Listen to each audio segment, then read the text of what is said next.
السلام علیکم ورحمۃ اللہ وبرکاتہ۔ میری جانب سے سبھی اہل الایمان کو رمضان المبارک کی بہت بہت مبارکباد۔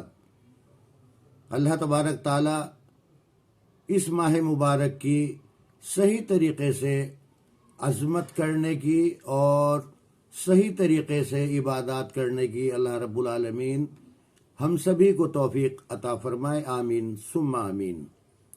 روزہ صرف اللہ تبارک تعالیٰ کی خوشنودی حاصل کرنے کے لیے رکھا جاتا ہے، اور آنکھ کا بھی روزہ ہوتا ہے کہ آنکھ سے کوئی لغو چیز نہ دیکھیں۔ دل کا بھی روزہ ہوتا ہے، دل میں برے واہیات سوال اور باتیں نہ آئیں۔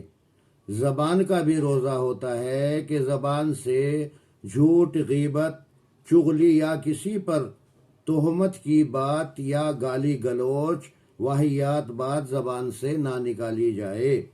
کانوں کا بھی روزہ ہوتا ہے کہ کانوں سے کسی کی پوشیدہ باتیں یا لغو باتیں نہ سنیں۔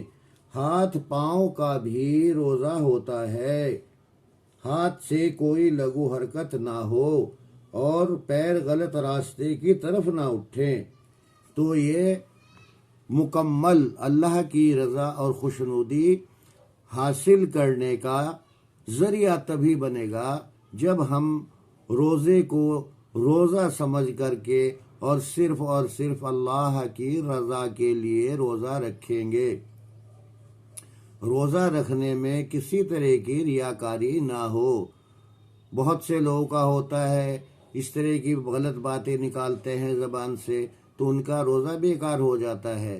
کسی سے کوئی بات ہو رہی ہے کہ اگر میرا روزہ نہ ہوتا تو میں یہ کرتا، یا یہ کہ آج تو روزہ بہت لگ رہا ہے، یا دوسرے سے یہ پوچھنا کہ تمہارے کتنے روزے ہو گئے، وہ جواب دے گا اتنے، تو پھر اس کو ظاہر کرنا کہ میرے اتنے روزے ہو گئے الحمدللہ۔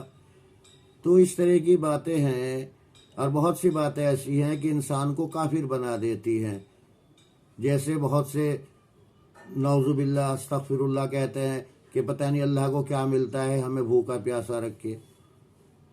اس طرح کی باتیں زبان سے نہ نکالیں۔ بہت سی غلط باتیں زبان سے انسان نکالتا ہے اور وہ کافر ہو جاتا ہے۔ تو ہمیں ہر حال میں اللہ کا شکر ادا کرنا چاہیے، افطار اور سحر کا اہتمام کرنا چاہیے، اور اپنے جو تعلق میں ہیں، کوئی ایسے ہیں پریشان حال ہیں جن کے پاس کوئی انتظامات نہیں ہیں، کوئی بے سہارا ہیں جن کا کوئی سہارا نہیں ہے، مظلوم ہیں، لاچار ہیں، مفلس ہیں، بے سہارا ہیں، ان کا خیال بھی رکھنا چاہیے۔ یہ بھی فرض عین ہے۔